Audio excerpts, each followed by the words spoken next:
श्लोक प्रथम श्लोक तेरे ये मैत्र मुनि कहते महाराज पृथुंकर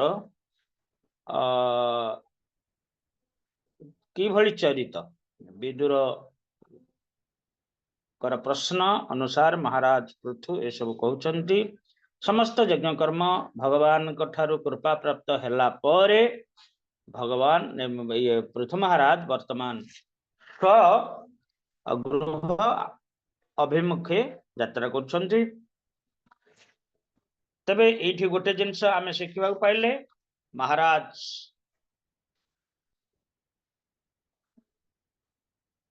ध्रुव आ महाराज पृथु ए दुई महाराज भितरे दुई जन जाक भगवान कर कृपा प्राप्त होइथिले किंतु गोटे जिनस एठी प्रभेद रहिला कोन ना महाराज ध्रुव भगवान कर कृपा लाभ कले मध्य कृपार स्वरूप से ये सत्य लोक प्राप्त हले बा ध्रुव लोक प्राप्त हले तेणु तांको ग्लानि आसीगला जे मु केडे बड़ भूल कली मोर गुरुदेवंकर आशीर्वाद मु जने महा कृपा मोर जो द्वेष भाव थिला मोर विमाता प्रति मोर साबत भाई प्रति से दृष्टि मते ये सत्य लोक मिलला जहा कि नश्वर लोक समय अनुक्रमे जेतेबेले ये ब्रह्मांड ध्वंस हो ध्वंस हो किंतु जदि भगवान मुझे मागी थांती जे मते आपणकर परम पद अर्थात परम पद अर्थात दिव्य जगत दिव्य लोक तेबे दिव्य जगत को से स्थानांतरित हो पारि थांते कारण भगवान प्रत्यक्ष आविर्भूत होइथिले ध्रुव महाराज आगे वर्तमान पृथु महाराज आगे मध्य भगवान आविर्भूत हेले हेले मध्य कौन हला भगवान वर जाचिले विभिन्न प्रकार वर पृथु महाराज नास्तिक ना हरे कृष्ण प्रभु जी भॉइस असुनी हरे कृष्ण माता जी हमको आसुची तो भॉइस आंबा को ठीक आसुची सुनी माता जी हम पास सुनी नहीं सुनी आउ थरे ऑफ करी की करबा आपण मा करबे ना एबे सुनिला प्रभु एबे सुनिला सुबिला प्रभु एबे सुबिला अच्छा एबे सुबिला समस्त मिडू जेनु सुबिला महाराज ध्रुव हरे कृष्ण महाराज ध्रुव से परम पद प्राप्त होई पारि नथिले कारण तांकर द्वेष भाव थिला का प्रति तांकर विमातांक प्रति तांकर साबत भाई प्रति से जोगु से जिनसटा वंचित हो गले भगवान स्वयं आविर्भूत हेले मध्य से प्राप्त होई पारि नथिले एथि पई तांक मनरे भगवान अंतर हित हेबा परे तांक मनरे गोटे ग्लानि आसला मु केडे बड़ भूल कली कारण भगवान निज कर को ध्रुव महाराज मस्तक स्थापन करदेले ज्ञान उदय होगा ज्ञान उदय हेबारु ये जिनसटा से जानिले मु केडे बड़ भूल करिया को जाउछि बा भूल कली किंतु महाराज पृथु भगवान भी बर जाचिले जे मु आसीछि तुमर किछि अभिष्ट जदि अछि मनोभिष्ट अछि तो व्यक्त कर मु प्रदान करबी महाराज पृथु महाराज कहले ना ना मोर किछि दरकार नै मम जन्मनि जन्मनेश्वर भवताद भक्ति अहेतु वित्तै आपनकर अहेतु की भक्ति मोर दरकार जो जहा द्वारा मु सर्वदा आपनकर ए जो अमल विमल जस ता सर्वदा श्रवण करूथिबी ताही मो पई यथेष्ट ई कथा महाराज पृथु भगवान के निकट रे जाचना कले तबे वर्तमान भगवान कठारु वर प्राप्त होइले भगवान अंतर्धान हो गले सगण तांक सहित अंतर्धान हो गले देवता मान स्व स्व लोक को चली गले नाग पन्नग किन्नर इत्यादि इत्यादि जो अन्य जो 14 लोक समस्ते आसी 14 भुवन रु ये 14 भुवन रु 600 लोक को समस्त प्रत्यागमन करने पर ध्रुव महाराज ये पृथु महाराज स्व नगर अभिमुखे यात्रा कले। बाटरे नागरिक गण तांको बहुत संवर्धना देछंती। रास्ता को चंदन अगुरु द्वारा सिंचन करछंती। मझरे मझरे तोरण समस्त दुआरे दीप एवं रंभा वृक्ष गुआ वृक्ष ये सब स्थापन करछंती। आंब तोरण सब देछंती इत्यादि इत्यादि। तबे ए भली भाव रे ध्रुव महाराज ये पृथु महाराज वर्तमान स्व नगर भीतर को प्रवेश करुछंती। हाँ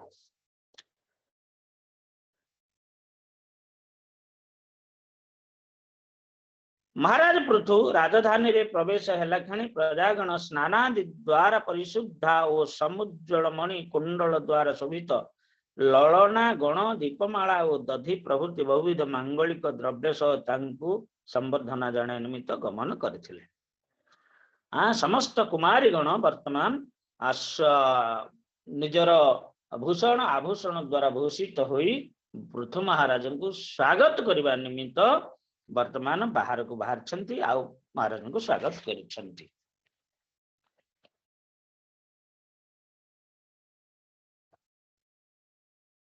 तापरे शंख दुधुबी घोषेण ब्रह्म घोषेण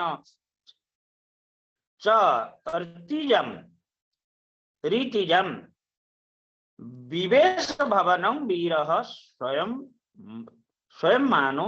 गतस्मयः। महाराज महाप्रतापी महाराज पृथु शंख दुंदुबी ध्वनि और पुरोहित मानकर वेदवाणी द्वारा प्रशंसित हेले सुधा निरभिमान सहित निज भवन रे प्रविष्ट कले। निरभिमान स्थिति आमर महाप्रभु धारा रे कौन अच्छी तृणादपि शून्यचन तरुर सहिष्णुना अमानिन मान देन कीर्तन्य सदाहरि। तरुरपि सहिष्णुना अति नम्र भाव रे निरभिमान अभिमान शून्य होई वर्तमान निज भवन रे प्रवेश करुछंती। एठी प्रपाद कहिचंती जे गोटे अछि उक्ति जे नम्रन्ति गुणीन जनहा नम्रन्ति फलिन वृक्ष। गुणीन जन माने सर्वदा नम्र, फलिन वृक्ष से मध्य सर्वदा नम्र।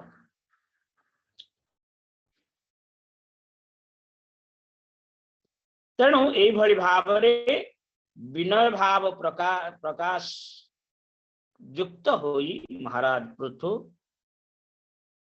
स्व नगर रे प्रवेश करुछंती। विपुल कीर्ति महाराज पृथु स्थान स्थान पुरवासी और जनपद वासी गणक द्वारा पूजित होई सेमानक उपरे संतुष्ट होले और सेमानक अभिष्ट वर प्रदान पूर्वक सेमानकर प्रतिपूजा करछंती। जे जे भली सम्मान देखैछंती महाराज पृथु समस्त को प्रति सम्मान ज्ञापन करिछंती।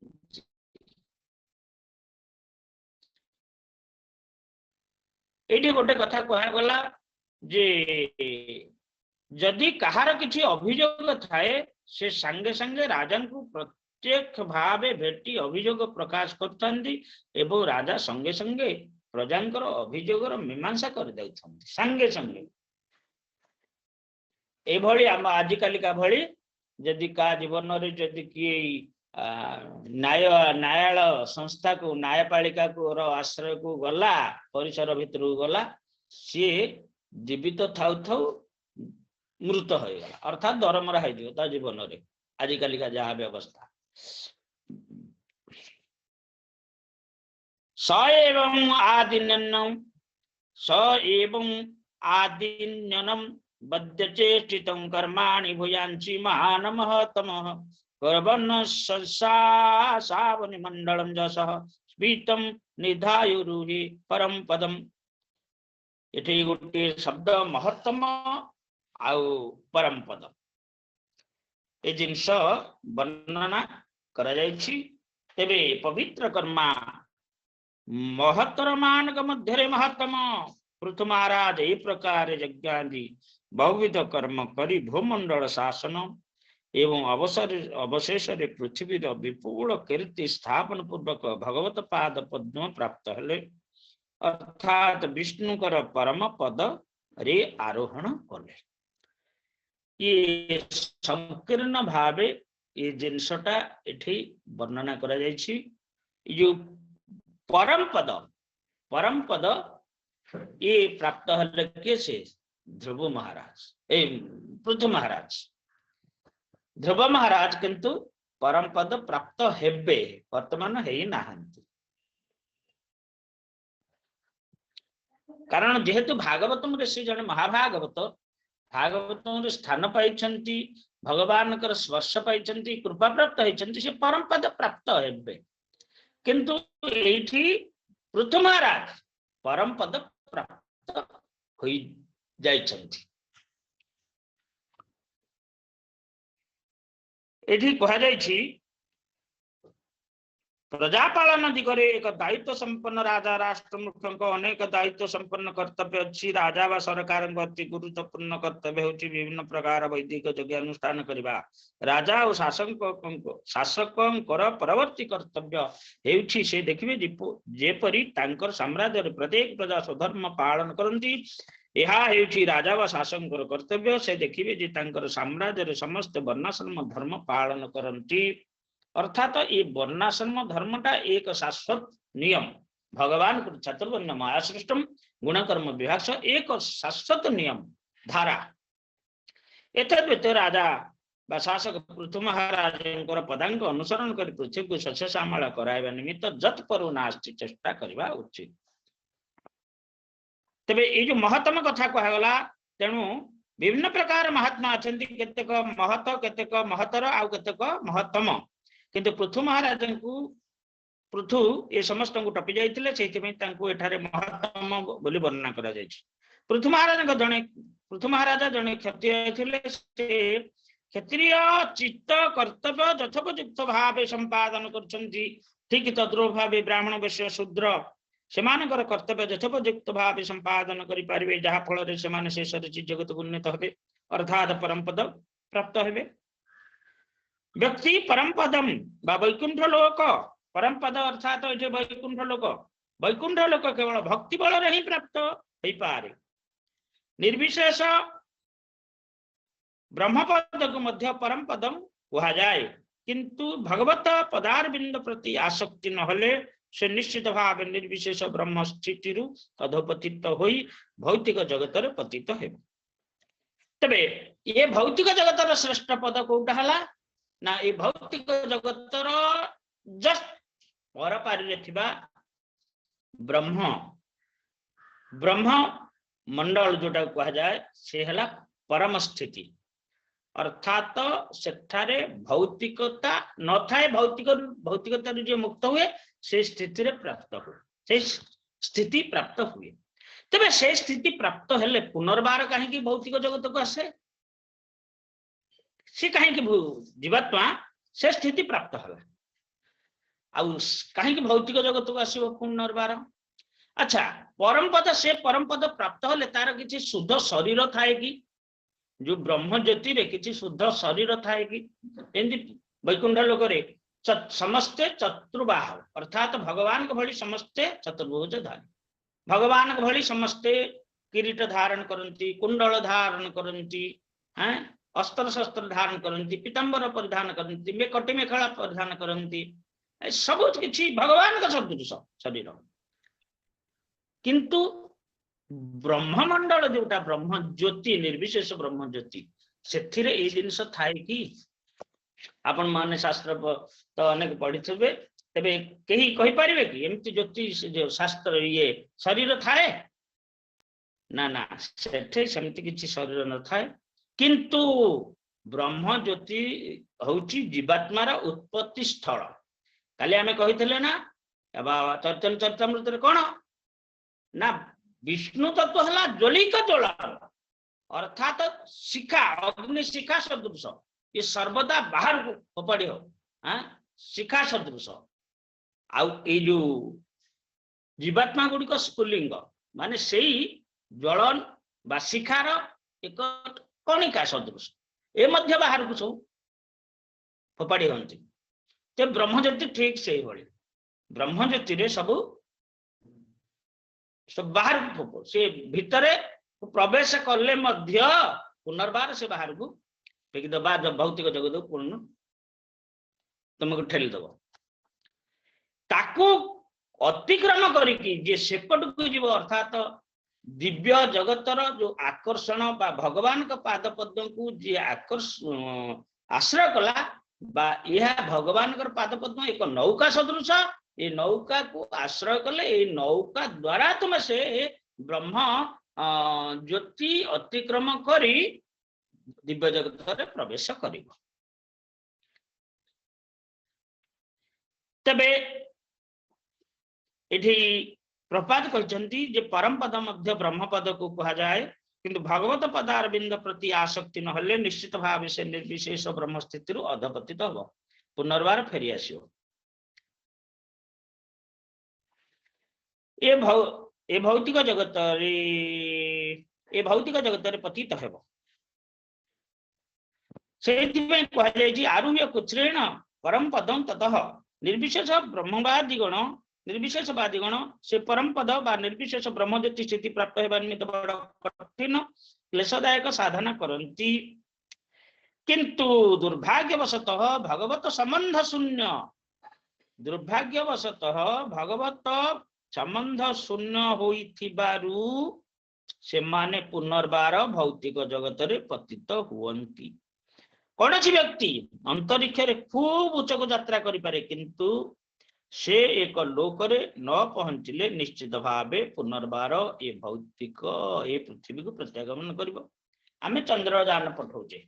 चंद्रयानटा जदि चंद्रर जो आकर्षण परिसर भीतर को चली गला ताहाले से चंद्र लोक रे कोन अवतरण करिवो आउ पृथ्वीर आकर्षण शक्ति सेठी किछि नथिवो सबु लोकर गोटे गोटे आकर्षण शक्ति माध्याकर्षण बल अच्छी तेणु तारी भितरे जदि चंद्रयानटा से ये पृथ्वीर माध्याकर्षण शक्ति अतिक्रम करी से ता चंद्र परिसर को चलीगला ताहले चंद्र से कौन कला ना चंद्र उपरे से ठीक रूपे कौन अवतरण कला किंतु जदि जाई न पारला से पुनर्बार ए जगत को फेरी आसो पृथ्वीर माध्याकर्षण शक्ति तक भिड़ी आनिब ठीक से भली निर्विशेष ब्रह्मज्योति रूपक परम पद प्राप्त हेउथिबा निराकारवादीगण वैकुंठ लोक रे प्रवेश करू पारु नथिबा हेतु पुनर्बार ये भौतिक जगत को फेरी आसी कौनसी एक भौतिक लोक रे आश्रय नियंती भौतिक जगत को फेरी आसवे कारण सेठी निर्विशेष रे सेमती किछि लोक न थाए बा ब्रह्मज्योति रे किछि लोक न थाए ताको ज्योति सूक्ष्म ज्योति सदृश भगवान कर तनु बा वैकुंठ लोकर सेटा होची ज्योतिर गोटे बलय तेणु सेमान फेरी आसी कोठी आश्रय ना ब्रह्मलोक सत्यलोक जो ये भौतिक जगतर उच्च लोक सब अच्छी सेठी अवस्थान करती से माने ब्रह्मलोक बा सत्यलोक को जाई पारନ୍ତି किंतु से सब लोक होची भौतिक लोक ए होची रहस्य किंतु जो माने भगवानकर परम पादपद्म को आश्रय करती भगवान समस्त जहाँ को नियंती क्या को नियंती ना समस्त जहाँ को नियंती तांको विमान रे नियंती तांको विमान को विमान ये भौतिक जगत अतिक्रम करी निर्विशेष ब्रह्म ज्योति अतिक्रम करी वैकुंठ लोक रे प्रवेश करने को सक्षम आमे कौन आमर गोटे जोड़े डेणा जिते एरोप्लेन तैयारी नथिला कई कई जो माने सेतबेले एरोप्लेन पक्षी सदृश उड़िया को चेष्टा करती विभिन्न प्रकार बहुत लोक एभली चेष्टा करी करी आकाशरे उड़ीचंती एवं शेषरे खसी पड़ीचंती समुद्र भितर तापर जाइकी एरोप्लेन तैयारी हैला अर्थात तार गोटे निजस्व बल अच्छी एरोप्लेन गोटे निजस्व बल अच्छी से निजस्व बल कौन करे ना जितेबाला सी ऊपर को उठे अत्यधिक बल प्रयोग करे जहा पृथ्वीर माध्याकर्षण बल ठारू बहुत अधिक प्रतिकूल परिस्थिति रे से कोठी की तान जो लेवल अच्छी से लेवल को जिबा परे ताको आउ एते शक्ति खर्च करिया पड़ेनी तापर से तार जथा जतिक रे से उड़ी परिबो जति किलोमीटर सेतिक रे से जीव जदि सेठी कोन कहबो करबो जदि तार किछि का सब खराब हो गेला ताले कोन हो से खुशी पड़ियो ना नहीं जोटी उड़ुची जोटा उड़ान जिनस जो जिनसटा ताको आगु को नहीं जाउची तबे से जिनस सेई जगु तो तार दीटा पंखा अछि तो बैलेंस कर रखिया पाई एवं सेथिरे जो पंखा गुडी को अछि सेगुडो को कोन ना ताको आगु को नहीं जाउची ठीक सही भली ये भगवान कर पाद पद्म रूपक नौका को जी आश्रय करिवो ए भौतिक भूल करू बा भौतिक जगत रु से उत्तीर्ण होई कोठे जाई कि ना वैकुंठ लोक रे प्रवेश करि पारिबो अन्यथा संभव नहे जहा कि एटा होची भगवत दर्शन बा वैष्णव मानकर फिलोसफी हरे कृष्ण आमे तो श्लोक 8 पर्यंत गले बोधे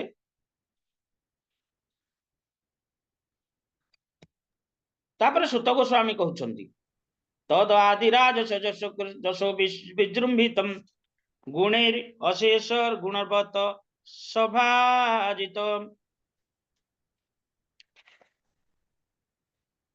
क्षत्ता महाभागवत सदस्वती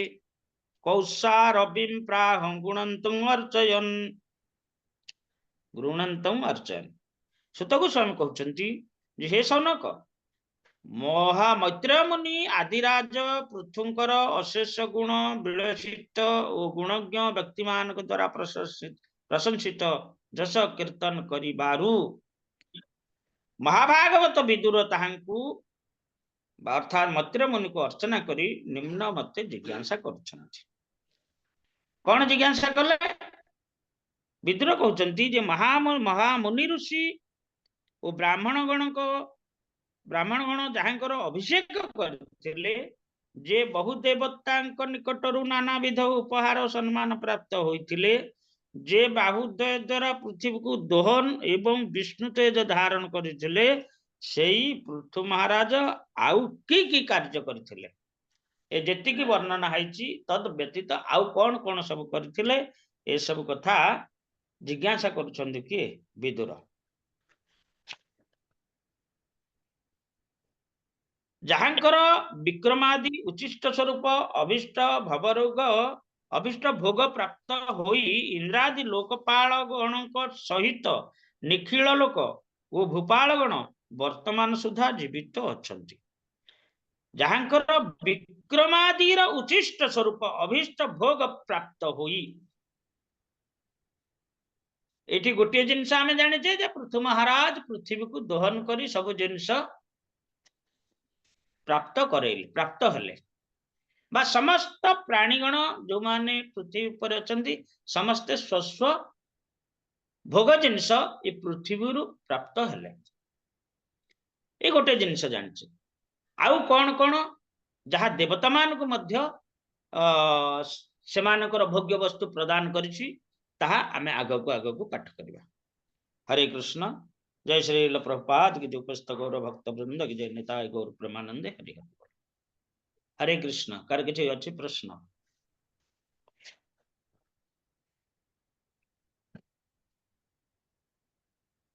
हरे कृष्ण प्रभु प्रणाम प्रभु देवता माने देवलोक रे तो रहंती से पृथ्वी लोक मर्त्य लोक रु आसी कहीं माने नहीं गले से जिंस दोन करिबी देवता लोक रे कौन सी कृषि कार्य प्रभु हुए नहीं देवता माने कर लोक रे किछि हुए नहीं पृथ्वी रो अधिवासी गण जो यज्ञ इत्यादि करती से यज्ञर भाग से माने ग्रहण करती एवं तद्वारा से माने जीवन धारण करती। जेभली आमर जो राष्ट्र नेतागण अच्छा से कौन जमी चाष करुछंती तेबे सेमाने किभली सेमान तो खाउछंती पिछंती तांकर जो आवश्यक कार्य से सब करुछंती तेबे सेमाने कोठु प्राप्त होछंती तेणु सेमाने जे भली ये प्रजांग ठारू प्राप्त होछंती कारण प्रजांग निमित्त से माने कर्म करुछंती प्रजा माने किभली सुरक्षित भाव रे निज स्वकर्म निर्वाह करिवे तार व्यवस्था सेमाने करुछंती एवं फलस्वरूप सेमाने किछि किछि प्रजांग ठारू कर आकार ग्रहण करुछंती एवं ताहा ही तांकर पारिश्रमिक। ठीक से भली देवतागण ये पृथ्वी लोक को पृथ्वीर प्रजागण को सुरक्षित भावे तांकर ये जो यज्ञ इत्यादि कर्म करिबा पाई सुविधा सुयोग प्रदान करती एवं ता परिवर्ते भाग स्वरूप किछि जिनिस ग्रहण करती यज्ञ भाग एवं सेथिरे सेमाने जीवित रहती जेतेबेले कोनसी नकारात्मक शक्ति बा आसुरिक शक्तिर प्रादुर्भाव हुए सेमाने यज्ञ इत्यादि बंद कर दियंती सेतेबेले देवता माने क्षीण हो जांती। हाँ देवता माने आउ यज्ञ भाग प्राप्त हो पारंती। हिरण्यकशिपु सब यज्ञ भाग निजे ग्रहण कला तार एमिति शक्ति थिला एते तप शक्ति थिला समस्त दिगपाल मानकर मध्य तप शक्ति को सी सब निजे ग्रहण कर परथला काहाकू किछि दउ नथला बुझि परले। जेतेबेले हिरण्यकशिपुर वध हो जाइए समस्ते स्तुति करिसंती जहा भगवान आपण बड़ कृपा कले कारण आमर जहा यज्ञ भाग गुड़िक ये आमको न दे ये सब जाक प्राप्त हो जाउथला तेणु आमे माने बर्तन शक्तिहीन हो जाइथुलु आपण को कृपारु से सब नष्ट हो गला जहा बड़ कृपा करले आपण तेणु एई भली भाव रे आपण बुझी परले तो। हरे कृष्ण। आज्ञा प्रभु हरे कृष्ण। काली किए आसथिले डालियामड़ा किए आसथिले हरे कृष्ण सुदेव माता जी आसथिले कि आज्ञा माता प्रभु दानोतु पण जाइथिले सुदे माता जाइ आज आसबे गेम रो आसथिले ठीक अछि गाह गाड़ी तो आज नहीं गाड़ी व्यवस्था आज गाड़ी व्यवस्था रे आज्ञा आज गाड़ी व्यवस्था नहीं आज जार निज व्यवस्था ओ काली प्रथम